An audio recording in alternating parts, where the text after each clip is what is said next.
Hello, good morning, everyone.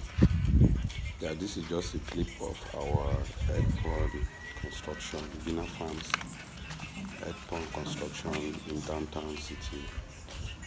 We're going to keep you updated on how the thing is going. Like we are putting the 6 inches pipe, the ground pipe, put it on the ground so that we use it to be flushing the water when we want to flush it out.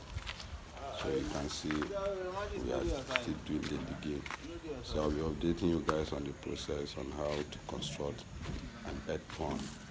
Thank you very much, and please subscribe to get more information on how it's going.